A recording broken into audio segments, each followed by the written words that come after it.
Hello, everyone. How are you guys doing tonight? Welcome to Behind the Crime Door. So good to have all of you here on this Tuesday night. A lot going on tonight. Sorry. I was kind of rushing. It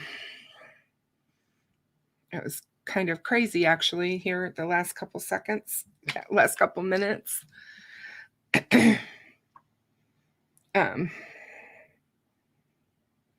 So,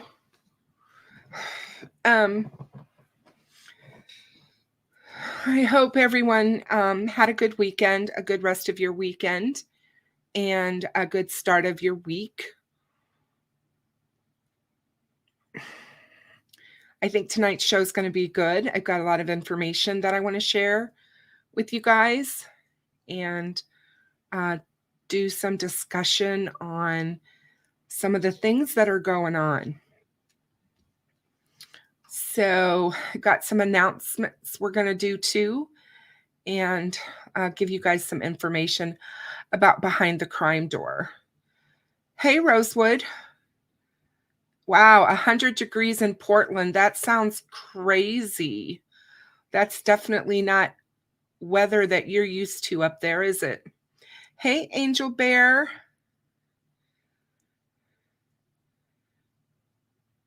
Awesome. Awesome. Awesome. We all want these cases solved so bad, so badly. Hey, DJ Choice. Welcome. So glad to have you. So glad to have you. Hey, John, how are you tonight? Always good to see you in the house. Hi, KA. Hope you're doing well. So glad that you stopped in to tell us hello. We appreciate you. Hey, CJK, good to see you, as always. Hey, Tech Death, how's things going with you?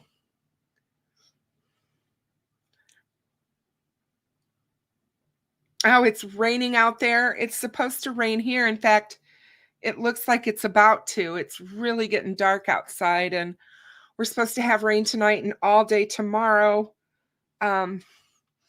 We already had some major rain in the state last night. Some of you may have heard about it. Lots of flooding down south by St. Louis, Interstate 70, St. Charles. All that area down there is absolutely flooded. Please keep Jennifer, our moderator, in your prayers as she's living amongst all this water right now, because she's right down there in the middle of it. So anyone else that's down there, I hope that you're all well. Hey, Digital, how are you? Good to see you tonight. Hey, Lynn, how are you?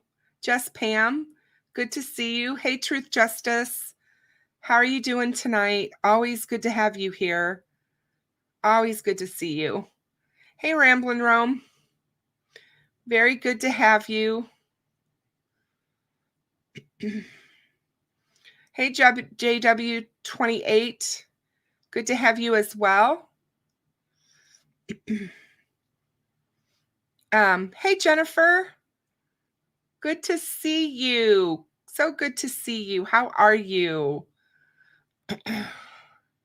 So she has a state of emergency where she's living due to the flooding. It's once in a 1,000-year flood. It's terrible. The pictures that she was sending me today and the pictures that are all over our news is just incredible. Hey, Miss Thang. Good to see you. Good to see you. Hey, Joe Johnson. Always good to have you here. Hey, 1L Michelle. Hey, Michelle. Good to see you, my dear. Hey, Melodramatic Monday. So good to have you here.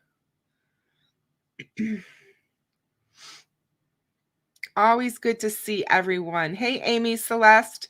Thank you for showing up and being here to support us. We surely appreciate you. Hey, Unsolved Crimes, how are you? So good to have you guys here. So, looks like we're going to have a pretty full house. So if,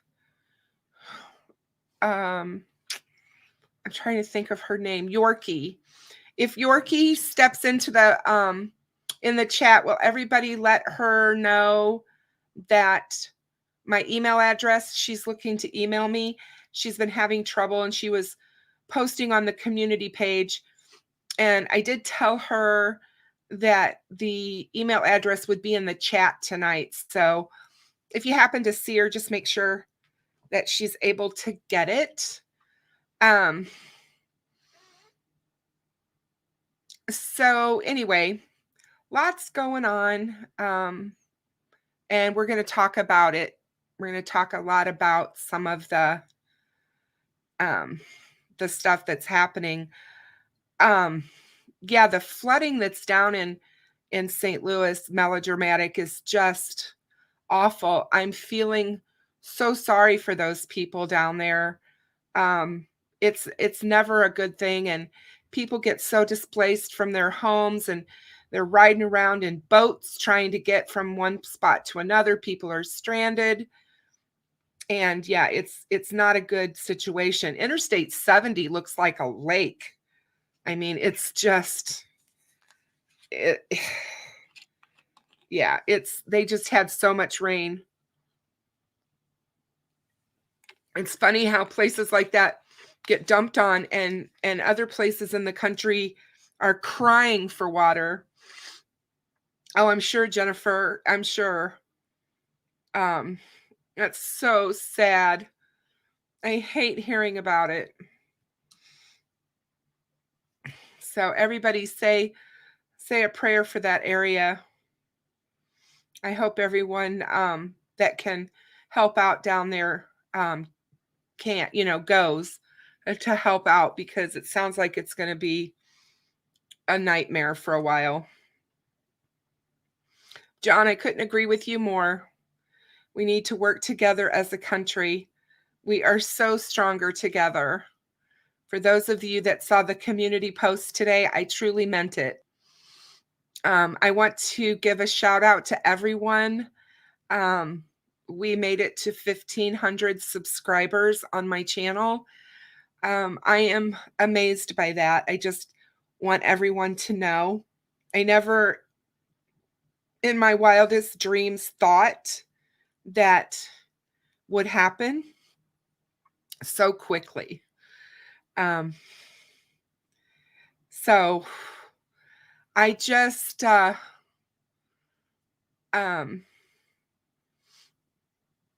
don't know. I just really wanted to tell everybody thank you for that, for all of your love and support. So, you guys are all great, and without you, that would not have been possible. So I wanted to thank each and every one of you. I do have something that I want to show you tonight. We're going to have kind of like an unveiling, so to speak, of my new website. This is like a soft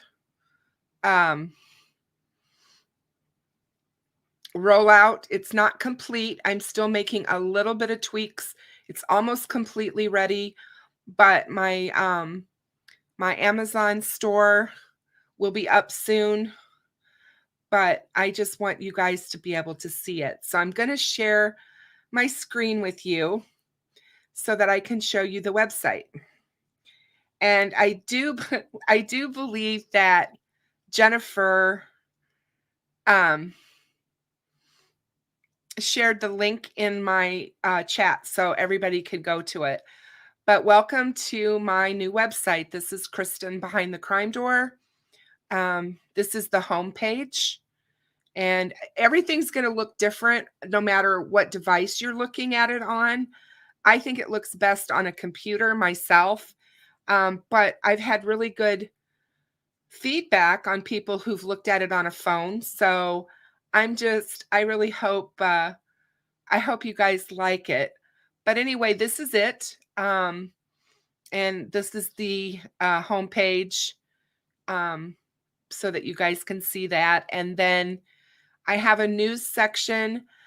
Things here will appear that I have posted on my community page, or if there is any news that I think you guys should see, you're going to find it on this page. And all you have to do is just click on the headings and they will take you to the YouTube channel. I have an about section that talks about me and why I started Behind the Crime Door, and basically shows you some of the work that I've done. This is where my store site will be. It's coming soon. This is a live, so you can actually now watch my live streams while they're actually happening, right directly from my website. This is my Delphi section.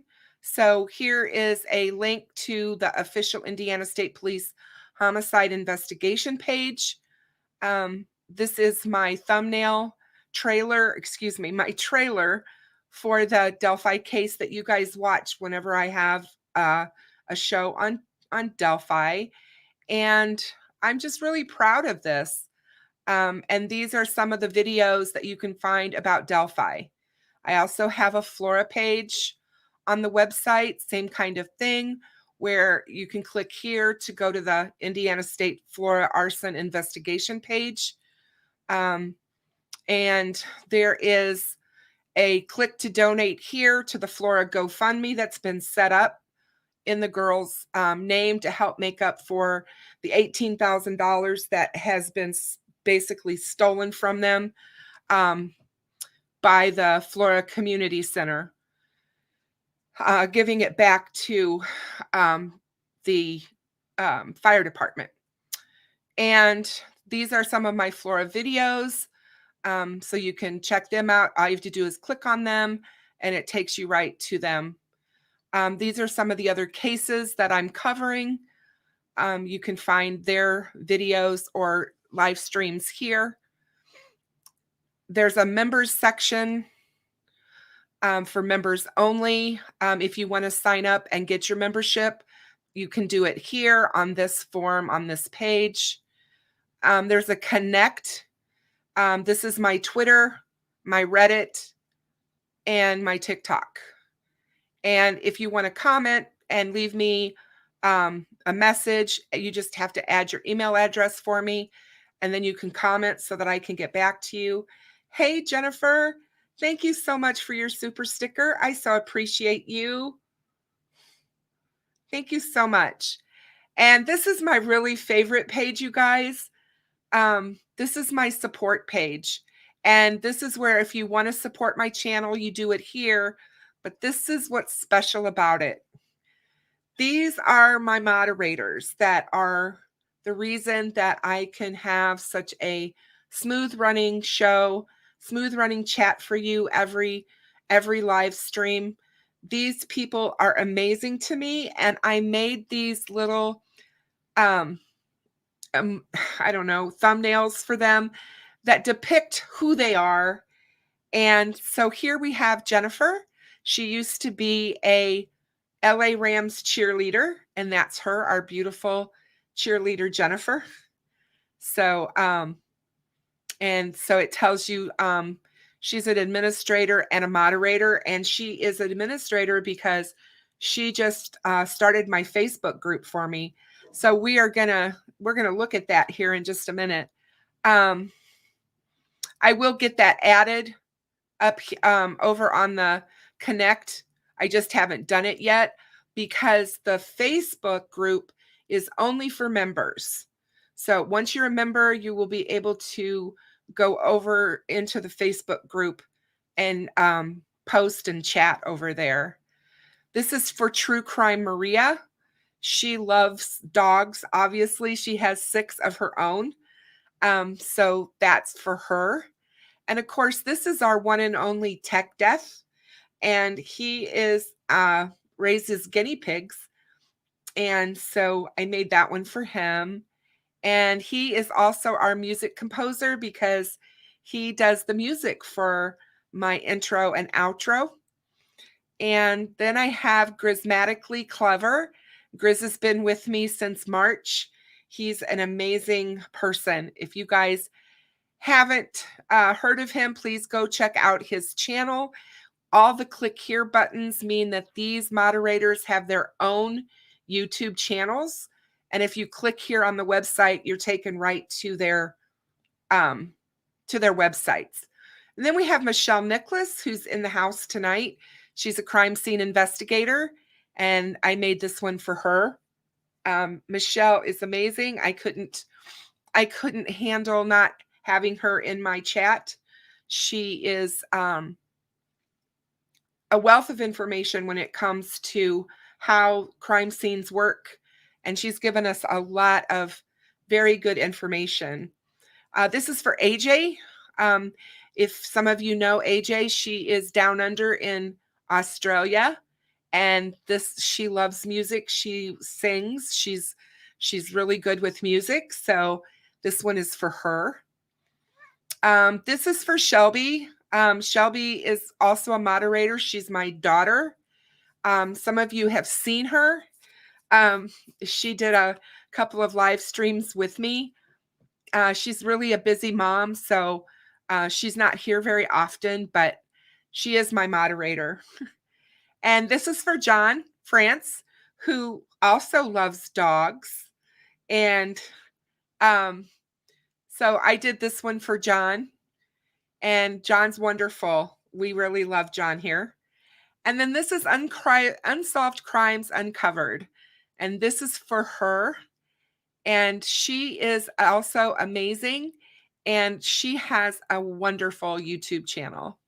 So that's my website, guys. And I just wanted to introduce it to you.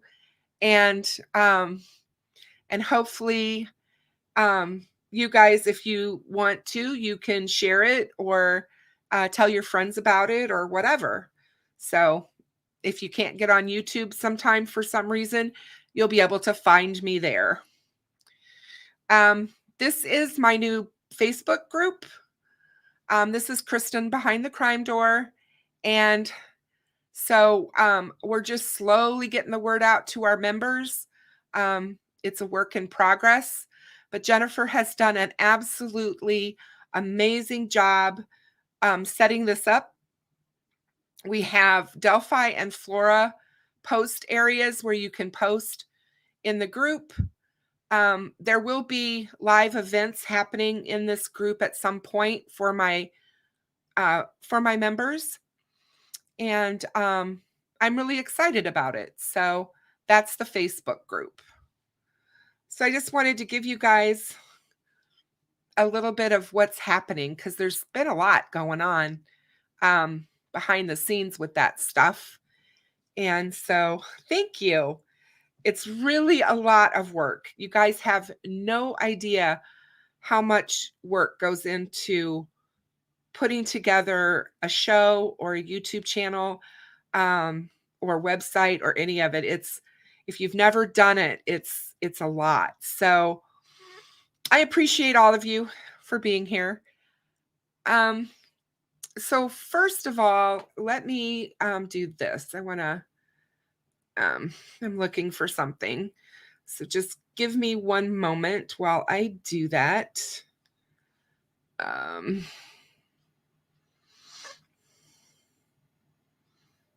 Okay, good. There it is. Okay, so tonight, our missing person is Tammy Mahoney. And I'm going to share my screen again. Just give me a minute to get it up here. Sorry.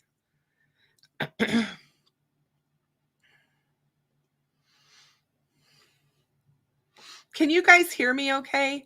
I didn't ask you tonight about that, but I hope you guys can hear me okay. So Tammy Mahoney was from Oneida, New York, And on May 8th, 1981, she went missing. She was born in 1961. She had brown hair, shoulder length, green eyes. She's 5'3", 130 pounds. And the FBI is offering a reward up to $20,000 for information leading to the recovery of the body of Tammy and or the arrest and prosecution of those who are responsible for her death or disappearance. Tammy was last seen on May 8, 1981 near Route 46 in Oneida, Madison County, New York. She was likely hitchhiking to visit friends. Tammy was picked up and brought to a party at a residence on Territory Road East off Route 46 in Oneida. And according to some individuals, Tammy departed the residence on foot. Her family and friends haven't seen or heard from her since. She was reported missing on May the 9th of 1981. She was 19 years old at the time of her disappearance. And she's been gone for a long time, you guys. A long time. 40 years she's been missing. If you have any information concerning this case, you're asked to contact the FBI's Allegheny office in Utica, and you can contact them at 315-731-1781 or your local FBI office or the nearest American embassy or consulate. So that is our missing person for tonight, Tammy Mahoney. Just heartbreaking, you know, when you start thinking about some of these cases and how old they are and how long these families have gone without knowing what has happened to their loved ones. It's just so sad in my mind of how that is. And we talk about that every time we talk about these missing people, because whether it be children or teenagers or adults, they still have family who love them and miss them. And so, yeah, it's a lot.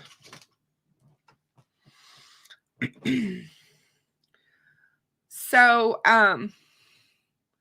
the next thing that we're going to talk about tonight, I was made aware yesterday by a very good friend that there's been a lot going on our YouTube community again. And I try to stay out of it because like I said before, I have and want hey, Lipsha, good to see you. I want a drama-free channel. I don't want the drama here. I think you guys are aware of how I expect the channel to run, the type of people that I want here. And I want to stay out of it as much as I can. Drama is soul-sucking. That's all I can say. I have been involved in some of it, and it's just, it's just awful.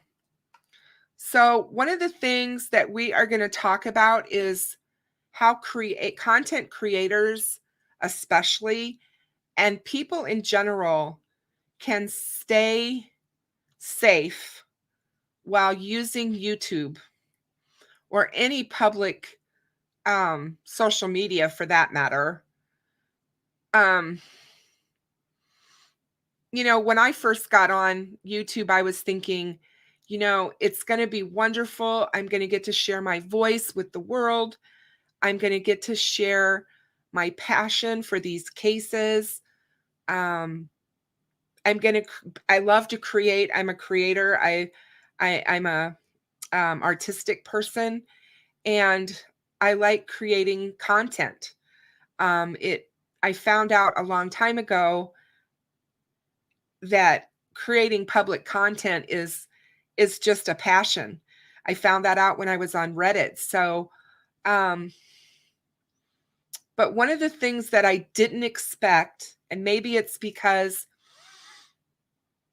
I always believe that kindness is best.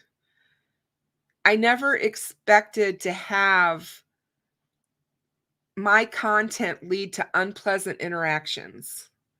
I never thought that what I was going to create or what I was going to talk about would upset people to the point of them causing uh, hate and just horrible commentary, I guess.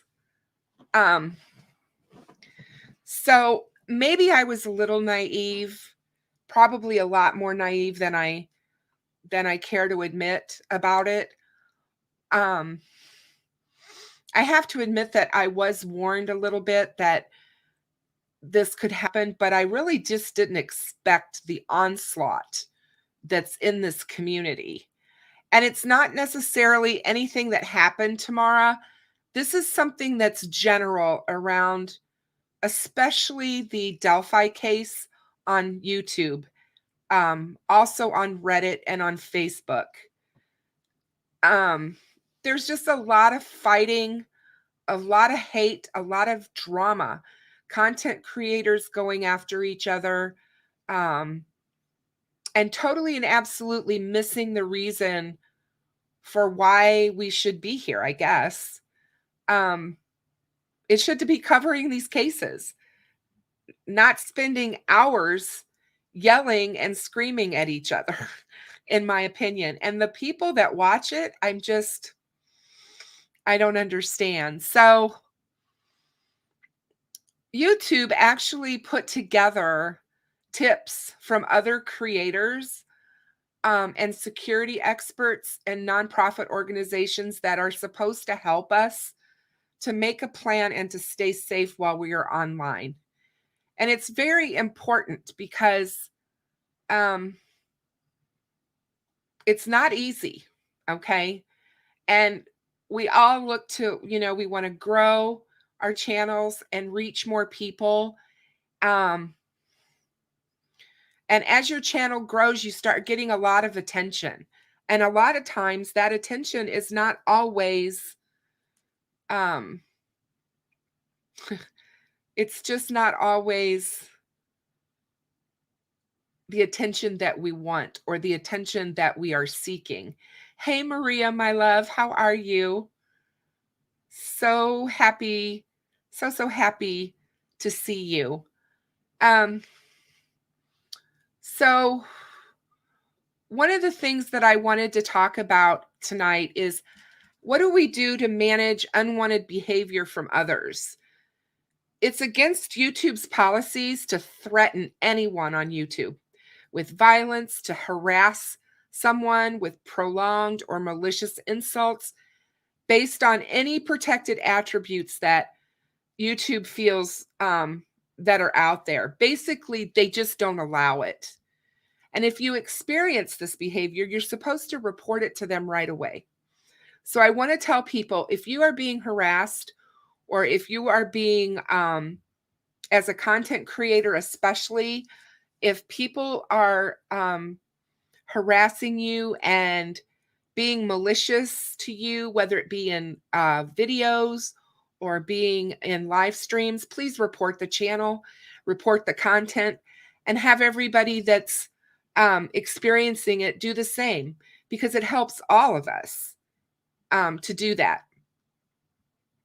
That's what YouTube wants us to do, Hey, DGR Dave, so good to see you.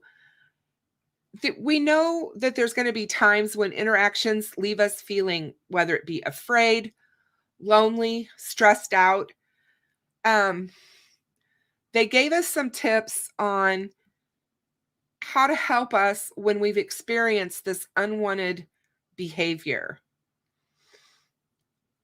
Experiencing unwanted behavior might make you feel isolated and confused or overwhelmed, but we need to know it's not our fault.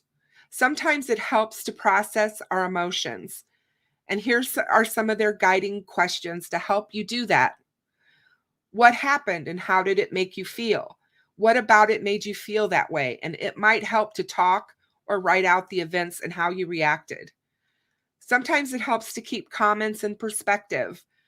Does the comment or chat feel like a well-meaning criticism, or is it truly a personal attack?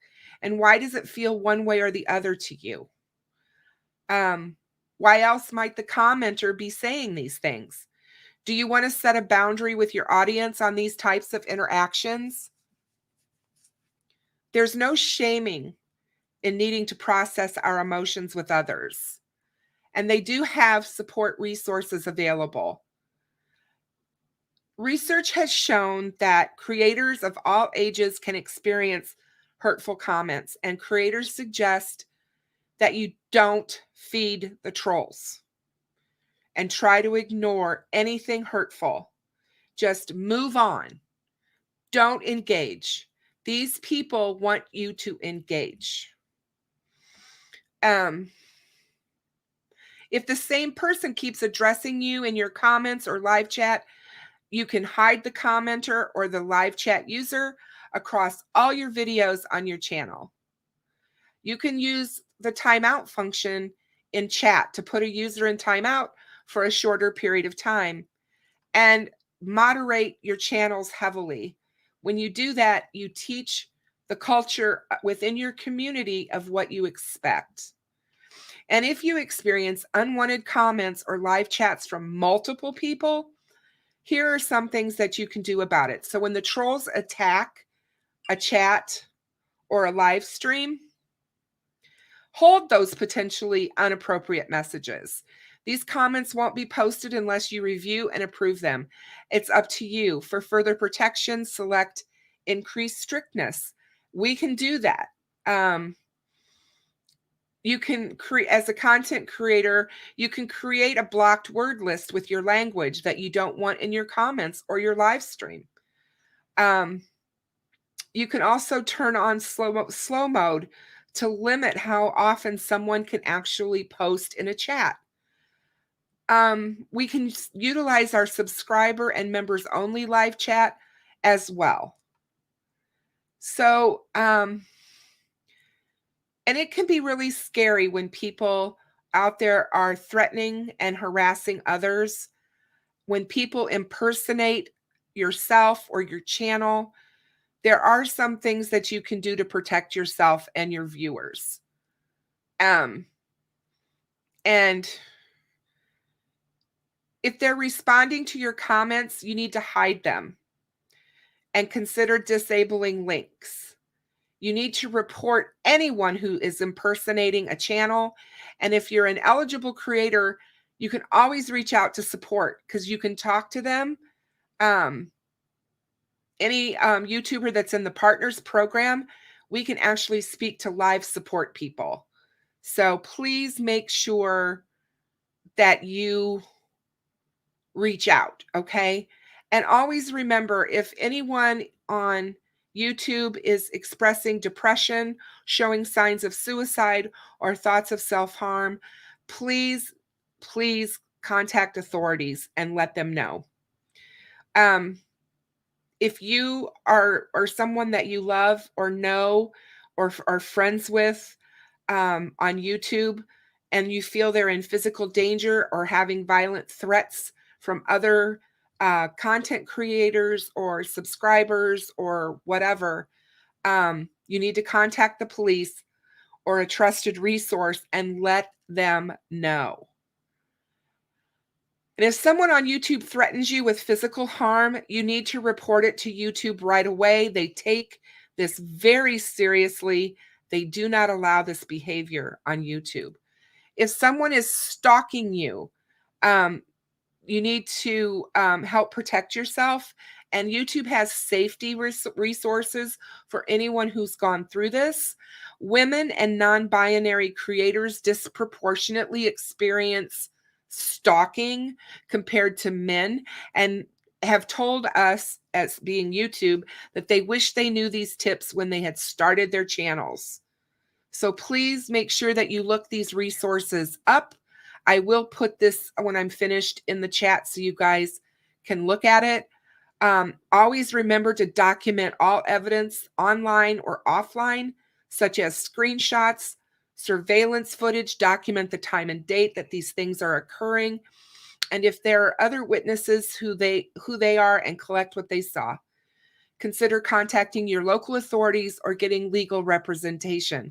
This is not okay. These people that think that they can go out there and just spout whatever the hell they want to on YouTube is not right. So that's enough for that. I wanted you guys to I just wanted to address it. I know that a lot of people I know have experienced this on YouTube, and I just feel that it's not something that we need to be ignoring, because make sure that you're using two-step verification. Stolen passwords are more common than you might think. And the number one tip from creators and security experts to avoid unauthorized access to your YouTube account is to enable two-step verification. And that requires a second step after you enter a password. So it's really important. Always use a separate email for your YouTube channel than your personal email. Create a very strong password, and make sure to set up your moderators safely and securely. If you do have your moderators, don't give them all of your channel permissions. So you just want to make sure that you know the people who's moderating for you. Just be careful, and beware of people that just make you feel uncomfortable. Someone told me the other day, if it feels wrong, go with your gut. Listen to what your gut's telling you, because our guts usually are right, and they usually don't steer us in the wrong direction. So, comments and live chats are fun. I really enjoy my live streams. I was just talking to Unsolved Crimes Uncovered today and Meow Zedong, saying how much I love doing my live streams versus when I was doing all of my videos when I first started my channel. And it's a great way to engage with you guys. But people can also be mean, and they can also be spammy. And I've seen people come in and try to take over live streams in the chat with their own narrative or whatever. They don't pay the respect to the creator who has spent all this time giving to go over and give you whatever the show is about. They're in here talking about something completely different. And I find that rude. I just don't think people should be doing that in people's live streams. And so to get around that, you just have to set clear boundaries for what you want and what you expect. And you have to determine a strategy. Creators told YouTube that they deploy different strategies for dealing with the haters and the trolls. And some of them are setting boundaries, moderating the chats, and determine your comfort level with parasocial relationships. Your viewers may act as if they know you despite having no or limited interactions with you. And that's one of the things that happens a lot on YouTube. It can help to be clear with your audience about what type of interactions feel comfortable to you. So you don't have to share your personal information or your personal life on YouTube. And a lot of times having more anonymity is safer. So be careful. Some creators don't even like viewers to contact them in private messages. Others remind viewers that while their job is to entertain, they aren't required to share intimate details about their lives. So whatever you feel comfortable with is what you should do. But always remember that you may have audience members. Oh no, Mary, you guys can interact with each other all the time. I want you to have fun. No, no, no, Mary. No, no, no, no. I want you guys to have a good time while you're here. This isn't prison.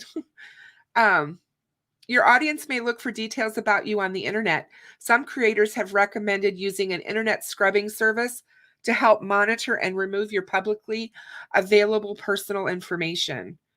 And I'm sure that some of these creators that get so big and have such huge followings may have to do that. But when there's online conflict, your community may actually come to your defense. Always, always ask them and demand respectful interactions on YouTube, and ask your audience to know what the community guidelines are before they post. Communicating our boundaries by grounding them in our experiences with I statements and be consistent. For example, if a creator does not want to show their face in their videos, they may say, I know you are excited about me and my content, but I want to maintain my privacy and not show my face. I hope you can continue to enjoy my content as I choose to share it. I have heard so much negativity recently about some of our content creators who don't show their face, and it makes me angry. And the reason it does is because they don't owe us anything. And they if they choose to remain anonymous, that is their choice, and we don't have to watch them. We're not, we're not told that we have to watch them. So that's the way I feel about it. Everyone has a reason as to why they may or may not want to show themselves on YouTube. So it's hard. Some people are shy. They're afraid of being out there. Others have reasons because of family and jobs and all kinds of things. If our boundaries are not being respected, we have tools at YouTube to help.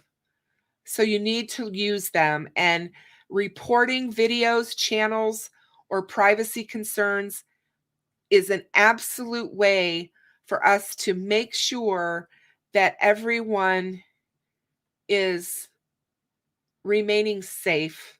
Hey, Perry, how are you? So good to see you here. So I just wanted to go over that tonight. So everybody try and stay safe out there. The next thing that we're going to do, hopefully, I want to look real quick to see if I got something from Allie. Just a minute.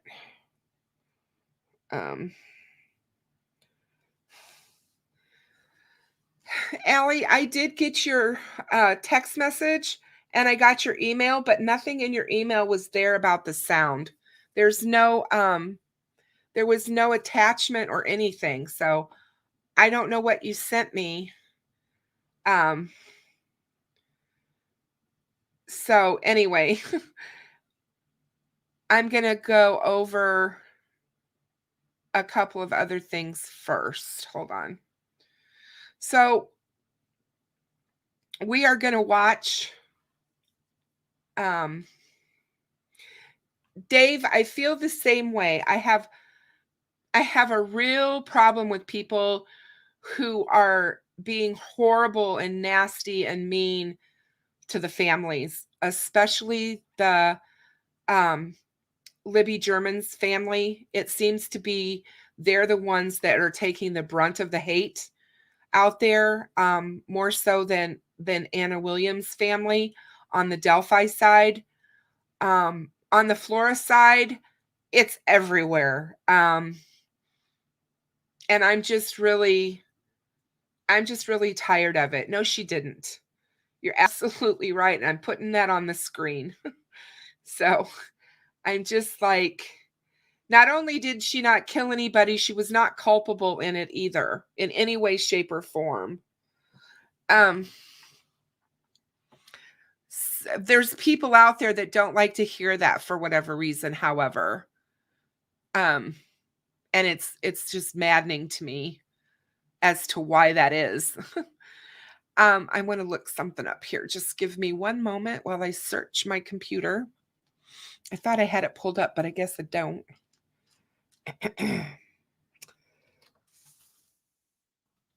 Oops.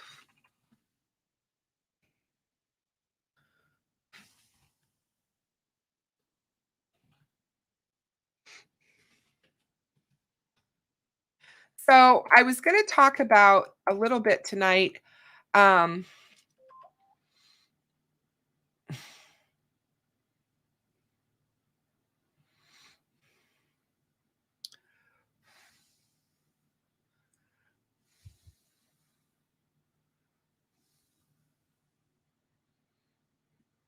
Hang on. I got to just pull this over here so that I can see it better.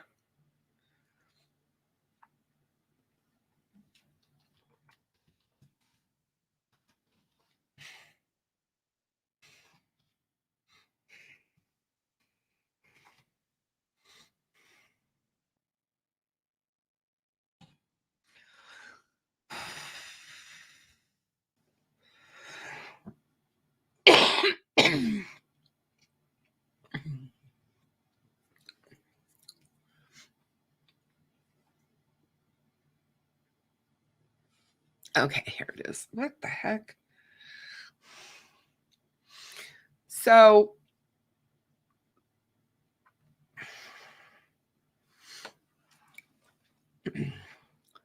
when sorry, just a second, I need some water. The murder sheet, when they put out their recent stuff on Tony Klein, was talking about some things that were going on in his workplace in the factory. Yeah, tomorrow we actually do like each other. I like you guys. I think you guys are all very cool. Um, and that's just what I know of you from in here and interacting with each other. I appreciate that. You're good people. Um, so when the murder sheet was talking about the Chrysler plant, the transmission plant in Kokomo, where Tony Klein worked, there was something that came out that just caught my eye, because in the interview that they had with one of his coworkers that didn't want to go on the record, as far as they actually read the the interview with them rather than us hearing them talk, because they were afraid of being recognized, I'm sure. They didn't want people to know who they were, both at the job and Tony as well, probably, who was talking about him. But for whatever reason, that's that. But one of the things that they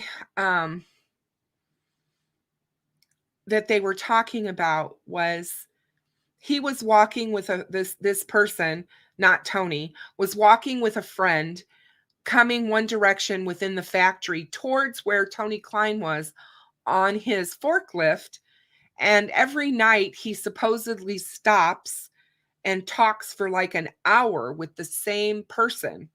Every single night, this person said, you can find him at this one spot sitting on his forklift for about an hour, just chit-chatting with this other worker. I thought, wow, that must be nice to not have a supervisor, hanging over your head asking you, why you're taking an hour break talking to your fellow coworker and not doing your job. But anyway, they were chit-chatting, and these other two workers were walking towards them. And supposedly the worker heard Tony say, wow, would you look at them? I we should, it was either I would like or we should take them out in the woods and rape them. And the worker said he was so shocked and absolutely floored by what he had just heard. He didn't even really know how to react, but he looked at his friend he was walking with. They both looked at each other and was just like, "Oh my Lord, what just happened? What did he just say?" Hey, Michelle, thank you so much. I appreciate that. Thank you so much for your super chat. How nice. And so here we have Tony Klein supposedly saying this in a workplace environment. And when the guys looked at each other, they happened to look behind them. And here were two women, very pretty women, they said, walking towards them. They were coming towards them. So he was referencing these two women that he works with in this plant in this manner. And all I can say is, truth or not, there is astounding statistics out there about what happens in factories and women working in them with men. And the lawsuits are growing every year by leaps and bounds of women who have been not only sexually harassed in the workplace, but have been sexually assaulted in the workplace. Recently, in December of December 14th of 2021, Tesla workers, there were 6 workers who filed additional lawsuits alleging sexual harassment in the workplace.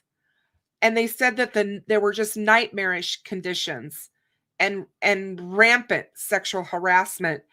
And they made the comment, well, it's a factory, like it's expected. And I'm just like, I mean, I think that most women in their lifetime at some point will be sexually harassed in the workplace. I just feel that happens. And it's really sad. And even though there's laws in place to prevent it and states have those laws on the books, it is really hard to get those cases adjudicated in a fair way. And I went through that myself.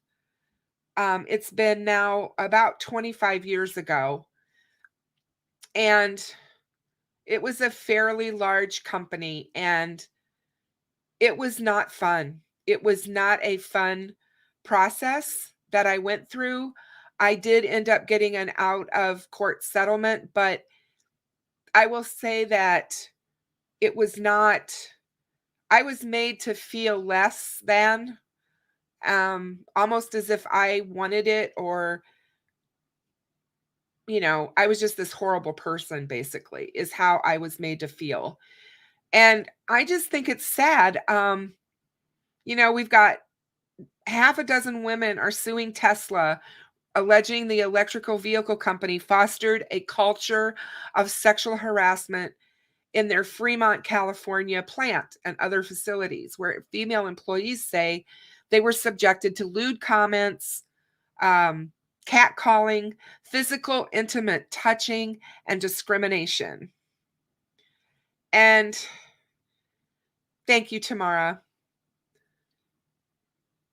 I can't imagine what men would feel like if it was reversed and it was them, just like Melodramatic Monday said. Imagine thinking that men would not feel safe from their coworkers in their workplace. and especially sexually safe. In 6 separate suits that were filed against Tesla, women who worked in the factory or service center jobs say that their male coworkers frequently referenced their bodies, their clothing, and some women allege that they were moved from their workstations after reporting the behavior. So you see, you report them because that's what you're told and supposed to do. We all have this kind of training, right, at our jobs. You've all said in your jobs and been talked to about sexual harassment, what the policies are, that this is not supposed to go on, this is not supposed to happen. And here we have a man, Tony Klein, who's blatantly sexually harassing these 2 women, and not only sexually harassing them, but talking about sexually assaulting them. I not only goes to speak to Tony's behavior that we know of over time, that it doesn't cause us to pause because we realize that this is just who he is. It firmly, to me, looking at it, speaks totally to who this man is. By all the accounts that we've heard of people who knew him since he was in high school. Hey, Madru, how are you? So glad to have you here. Welcome, welcome. So the 6 women that brought these lawsuits described a number of common experiences when they were interviewed with the Washington Post and in their legal filings as well. And several women alleged that they had complained about the behavior, but that it didn't change a thing. And other women said because their superiors participated in the harassment, that they feared talking to human resources. Multiple women alleged that they attempted to protect themselves from harassment by procuring baggy clothes in an effort to fend off their coworkers. A number of women alleged their workplace experience led to depression and anxiety, ultimately preventing them from advancing in their careers. Jessica Brooks, who worked at the Fremont Seat Factory, alleged that harassment was so extreme, she stacked boxes around her workstation to deter men from oogling and whistling at her while she was working. In a legal complaint and an interview with the Post, she says she bought flannel shirts at a thrift store to tie around her waist in an effort to conceal her backside and prevent men from directing lewd comments at her.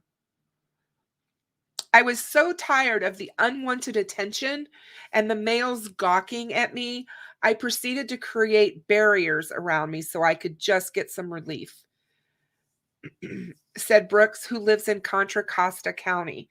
That was something I felt necessary just so I could do my job. Brooks alleged that she complained to human resources, but the behavior was never addressed.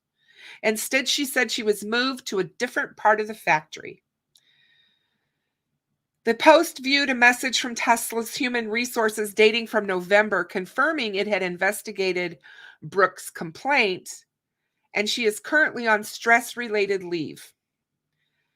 The complaints follow a similar lawsuit that was filed last November, in which another factory employee, Jessica Barraza, alleged rampant sexual harassment at Tesla and nightmarish conditions in its factories. Tesla has not yet responded publicly to these allegations. A former SpaceX engineer, Ashley Kosak, alleged in a recent essay that SpaceX didn't follow up on multiple reported instances of sexual harassment, saying misogyny is rampant at the company. So, I mean, you can see how it's kind of, we have this culture in these work environments that breed this and allow this. And even the supervisors are a part of it. And here in Illinois, where I'm at, we had a large Japanese automaker who had a car factory here near Bloomington, Illinois. And there was a large lawsuit brought against them over, I think there was over 50 to 100 women in that plant that started the suit, and then more joined in, to the point that it got so bad that they closed the factory and left. The Japanese closed the factory and left this huge factory just empty, sitting empty. And it used to be, I mean, it's just a massive place. And right now, Rivian is there, and they're making the electric trucks for Amazon.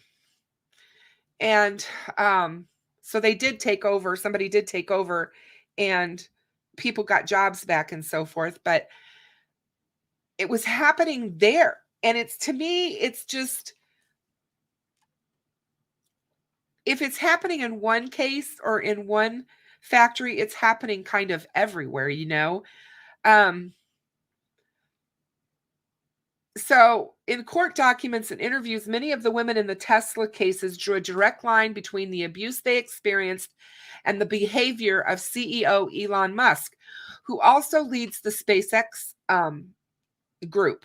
Musk, who was named Time Magazine's Person of the Year last year, is known for his outrageous and often lewd tweets.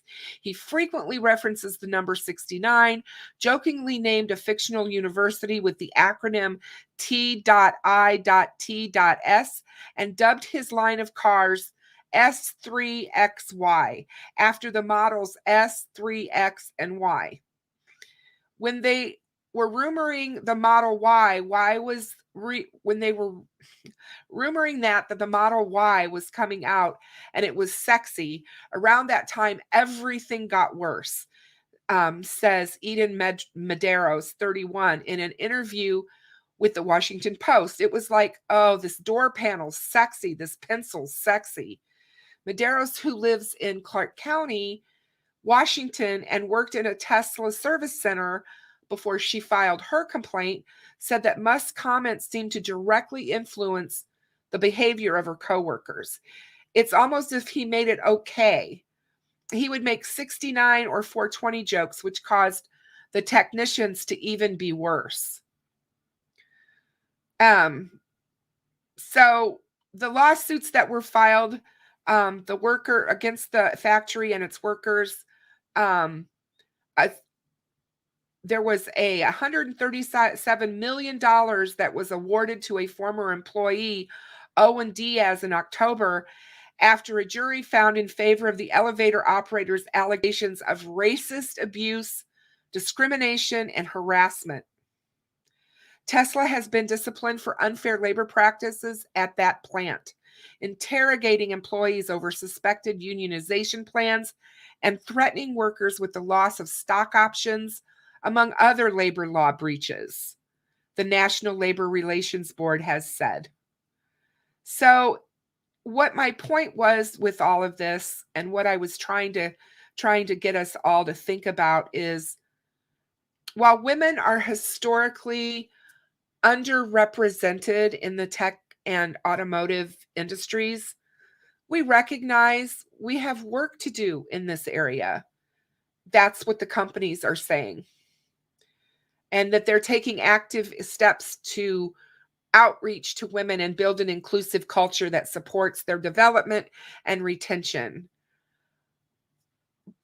But I just want to say that what was going on in this Chrysler plant in Kokomo is not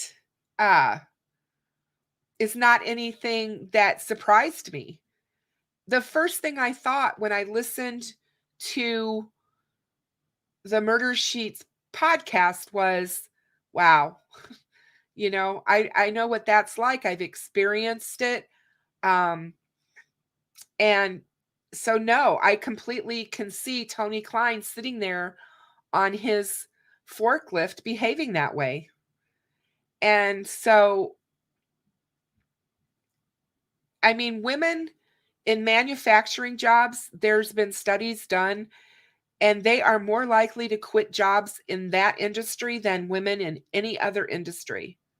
It is a industry that reflects a history of sexual harassment, unequal pay, and opportunity denied. So they are more likely than men to leave the manufacturing jobs, according to a new AAUW study. So, it's in the US, manufacturing shed 4.4 million jobs between 2000 and 2020, mostly in those early years. But women who hold about 1 in 3 manufacturing jobs were hit harder than men, losing 31% of their jobs in the first decades of this century, compared to 23% lost by men. Women are underrepresented in higher paying manufacturing sectors. Only 17% of workers in the petroleum and coal fields, which pay almost $43 an hour, are women.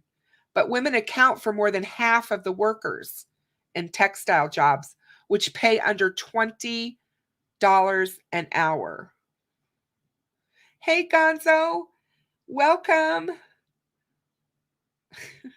So glad to see you. Much love to you.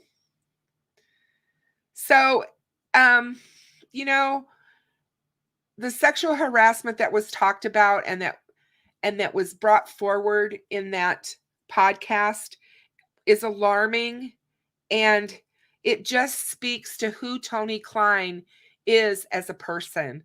It gives us a little bit more insight into this man, and I agree with Tamara when he said, that he would just like to take them out into the woods and sexually assault them. That's disturbing with what we know as to why law enforcement is looking at him. So, yeah, take it all with a grain of salt, because like I said, we don't know for sure, but man, I just think that is something that just doesn't make sense to me. It's very scary. And yeah, Gonzo, it is intense. It has been a very wild month in Indiana, and we need to keep pressing. I think we're making noise. I also think we're making people uncomfortable, and that's not a bad thing. I think it's been too quiet for a long time. I think there's corruption that needs to be shown a light on.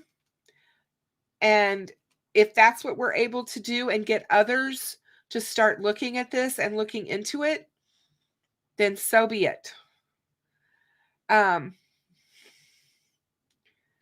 So we just need to keep plugging away, as I like to say. Gonzo, you are the best, my dear. Thank you so much for being here and for doing everything you do on the back end side of this case, where, you may not be out here in the front doing the YouTube creator stuff like you say, but you do enough, and you're definitely doing a lot behind the scenes. And I can attest to that. So, I'm going to talk a little bit tonight about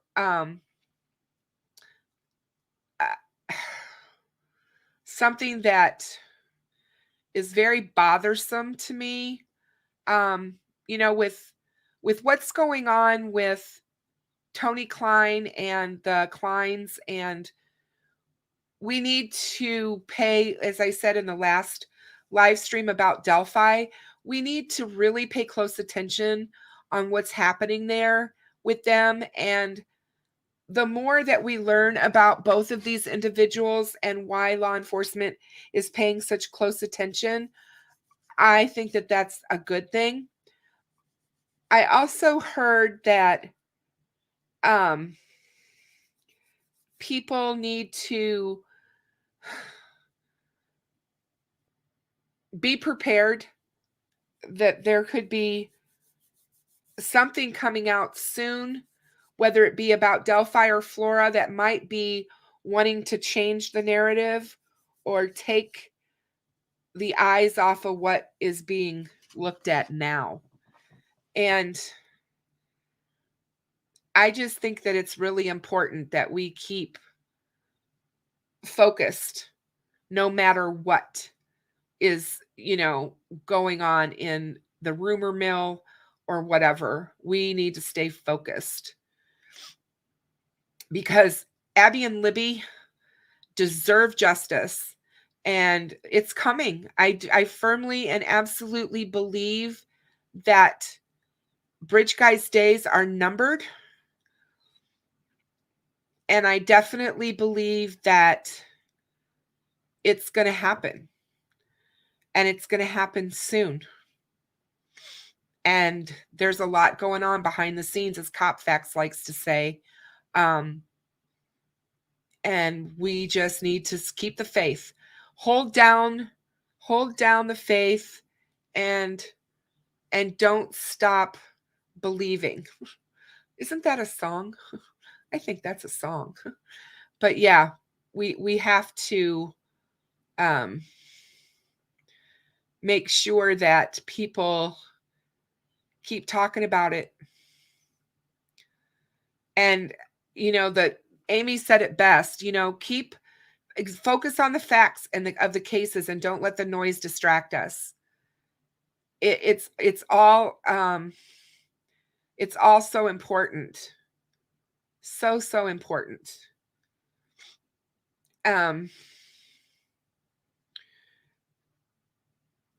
Konzo's amazing. I can't say enough about him. It is, Michelle. It's by Journey. You're right. But I think it's coming a lot sooner than we think. So I'll be surprised if I'm wrong. And I know it's hard, guys. I know when everything seems quiet by law enforcement. Somebody just said to me earlier this week, we go in these spurts where we get all this information and everybody's talking and everybody's excited and everybody's focused.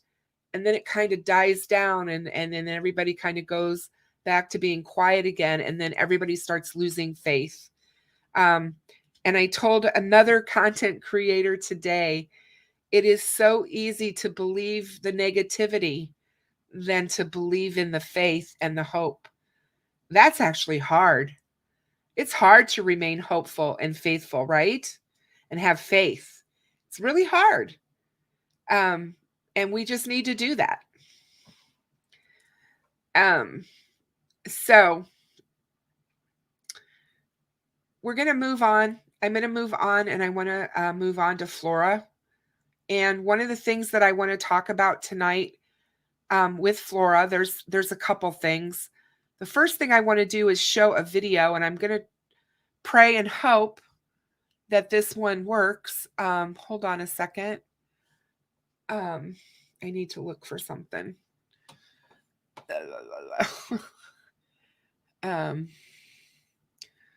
Here it is. Here it is. This is what I was looking for. Just give me a moment.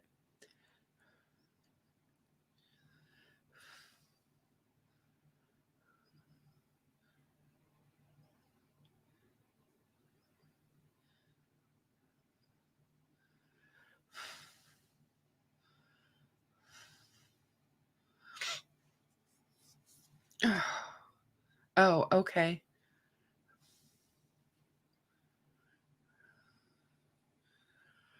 I just want to make sure that you guys can hear it.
Okay, so I think I'm doing it right. So let's uh let's try this and see.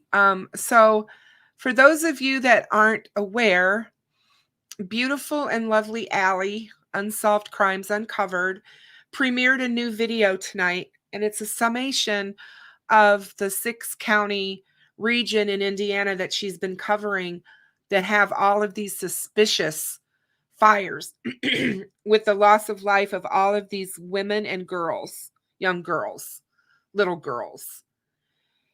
So we're going to try and play her content because I think it's emotionally impactful. I think it shows us some of the human side of what we cover. You actually put faces to these little girls who've lost their life in these horrific fires, and it brings back the human element to these crimes, because it's really important to realize when we're talking about these cases, and I say it over and over again, that these are real people, human beings, and they are no longer with us. They have been buried in the ground because someone chose to take their life and nobody gives a damn. It just seems like the Flora 4 have been forgotten by everyone who should have been looking out for them. And I'm sorry, but there is definitely corruption going on in that community. And it's almost if the community is saying, we don't want this case solved. I was sitting here thinking about it. What, yeah, exactly, Madru. No kidding. Talk about scary. Talk about total scary. I was thinking about this last night. Why on earth would a community, Flora, set up a reward fund for 4 little girls who died in a fire? And in that setting up of the reward fund, say, well, if it's not solved in 5 years, oh, well, too bad. We're just going to take that money and we're just going to give it back to the fire department. Because after all, 5 years is 5 years. They should definitely have it solved by then, right? Or is it somebody knew that they did not want it to be solved? I mean, it makes no sense. Who sets up a reward fund like that? Now, they've said that no, people are misunderstanding that this was a community fund that was going to be reward money if somebody came forward, but also it was for education to help the community with putting smoke detectors in homes and teaching our kids at school about fire safety. Really? Really, ladies and gentlemen? Is that what you think this is about? Is that what you think, that that's really the way that this should have happened? Because I just don't understand it. Can you guys imagine the outrage in Abby and Libby's case, just 8 miles down the road, if somebody was taking their money and leaving them with $5,000? Because I'm serious. And please don't misquote me on this. Don't go out there and say that I am upset about Abby and Libby's reward fund, because I'm not. I've already emailed Jim Ursay, sorry. I think it's Jim. Am I right? Oh, Lord. I think it's Jim from the Indianapolis Colts. I emailed him to try to get him to donate money to the Flora fire. I also reached out to him, since I haven't heard anything, Thank you, Truth Justice. Thank you, thank you. I thought it was Jim. I reached out to him today on Twitter because I saw that he just gave money to an animal shelter, and I appreciate that, all the philanthropy that this man does and the helping of communities that need it, and especially in Indiana, where he owns this team and he brings in, he's a millionaire, billionaire probably. He owns he makes a lot of money, and uh I just, oh gosh, modern crime. You just made me giggle. And so anyway, I'm like, I reached out to him today on Twitter, and I was like, I'm thrilled, absolutely thrilled of what you're doing. But will you please think about giving money to the Flora 4 arson? Because, they need it too. Those little girls deserve the same, and the families deserve the same. Um, Maybe if they put a little bit more money on this crime, because everybody knows money talks, maybe someone will come forward that knows something, because we know that somebody knows.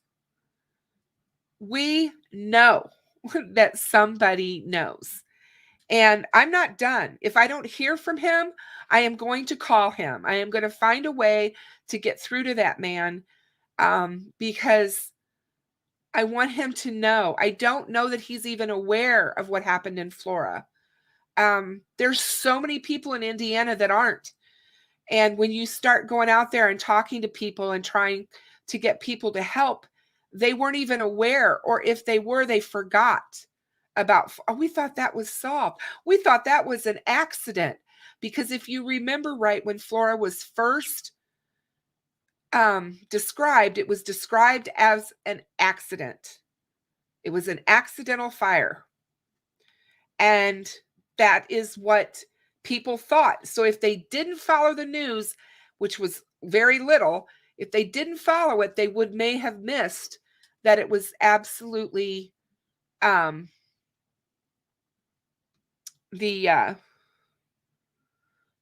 darn it, I just lost my train of thought. That it was that it was found to be arson. So Meow Zedong's subreddit, the Flora 4, has done so much for Flora and bringing this case to the forefront, as has Allie here in our midst. And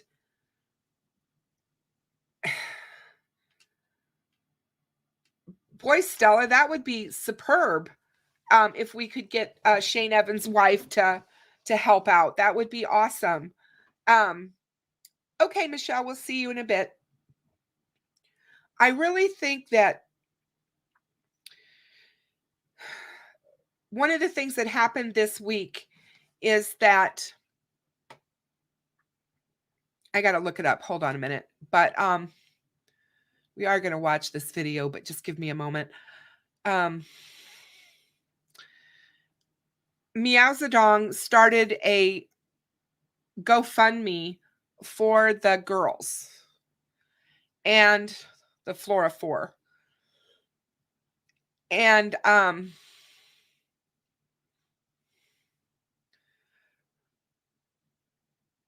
there's just been a lot of people pushing to get more eyes on Flora, and I'm so glad that it's happening. In the Delphi community, more and more people are also asking for that to happen. I'm looking up to get the GoFundMe link to drop in here. So give me a moment, please. What I would like to do. I'm looking for it so that I can drop it in here. Here it is. And I want to drop it in here. Please, everyone, if you are able at all to even give $1 or $2 or whatever. It all matters. It all adds up. It's not the amount that you donate. It's just that we all donate. I've always said when people need help, if everyone just gave $1, can you imagine how much money would pour into some of this stuff? And everybody has $1 laying around, whether it be in change or whatever. Just give $1.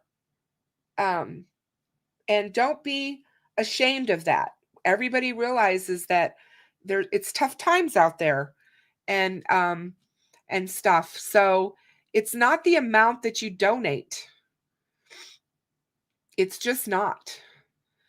But what bothered me about the GoFundMe right off the get-go, I thought she did an absolutely wonderful job, but she set this up, and I can't remember what day it was now.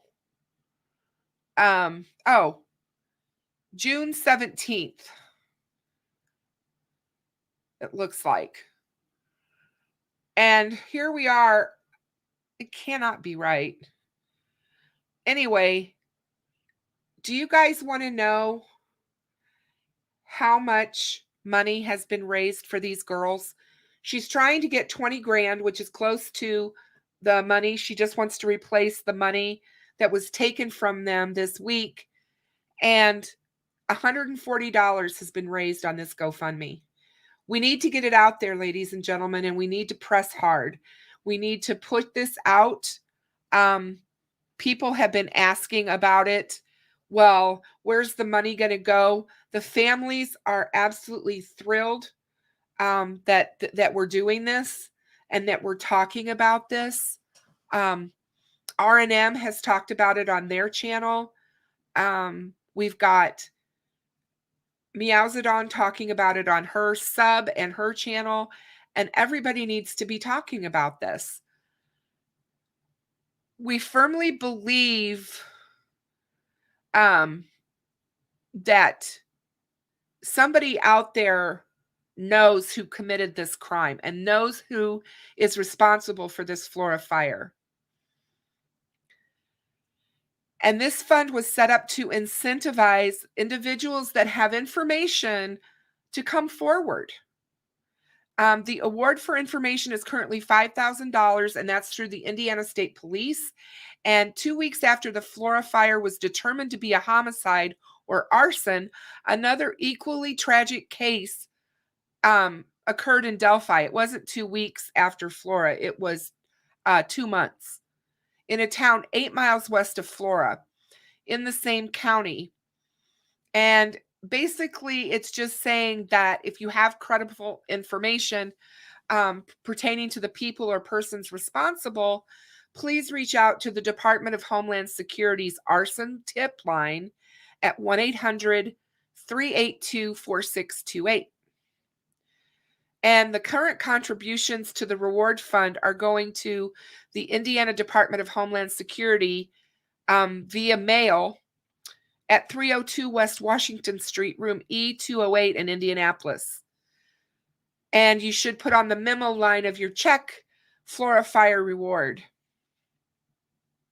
So this is a grassroots advocacy lead an initiative, advocacy-led initiative to help mitigate barriers to fundraising and provide an ulterior means to contribute to this fund through secure online payments, which a lot of people want nowadays. They're afraid of doing it any other way. All funds raised will go directly to the Flora Fire Reward Fund at the Department of Homeland Security, 302 West Washington Street, room E208 in Indianapolis. And if you cannot contribute for whatever reason, please share the fundraiser. You guys can do that. You all have social media accounts. Share it. Put it out on Twitter. Put it out on your Facebook, your Instagram, your TikTok, whatever it is that you guys use for social media. Get people aware all over of what happened to these 4 little girls. and let's help them, because they need our help. And that's what's most important as far as I'm concerned. So now the next thing that we're going to do is I'm going to share my screen, and we are going to try and watch. And I say this delicately because the other night it didn't work. So I'm going to try. This is The Cover of Darkness, the 6-county region in Indiana. And this is by our beautiful Unsolved Crimes Uncovered channel. And it was premiered tonight. She premiered it at 7 p.m. Central Standard Time is when it premiered. And it is really good, guys. So let's give it a watch.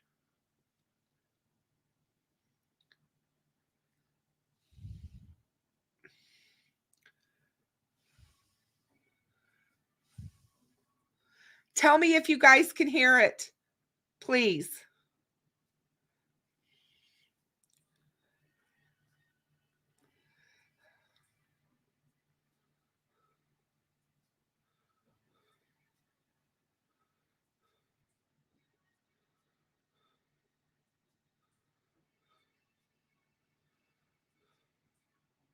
Okay, I know why. So hold on a minute. I know why, so at least I know what's going on. So give me a minute, and then tell me if you can hear it.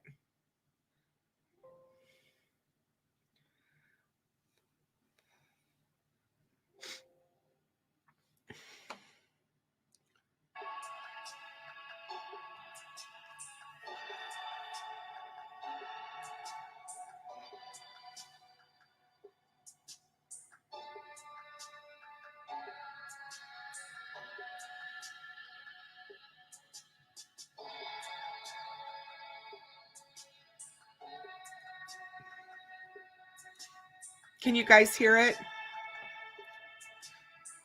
I will tell you there's not going to be a lot of talking except at the very beginning when Allie talks. But yeah, so hold on.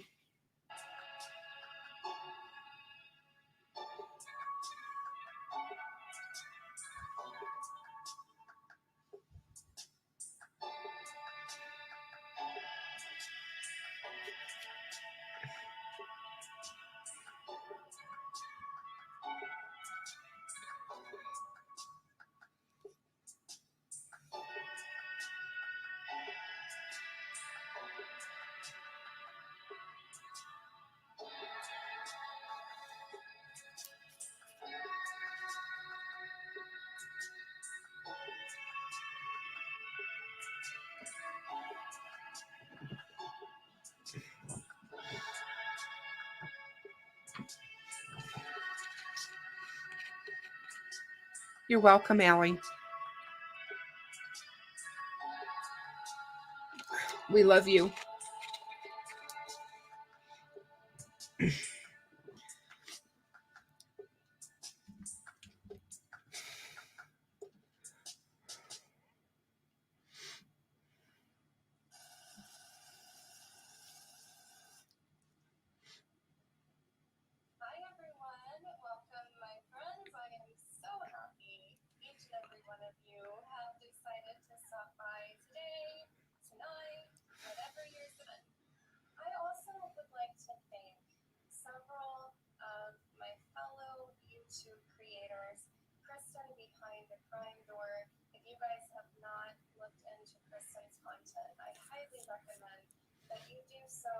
She is doing such lovely things for our Flora, for victims, and the other victims throughout the Carroll County area and surrounding counties that have yet to have resolution in their unsolved cases.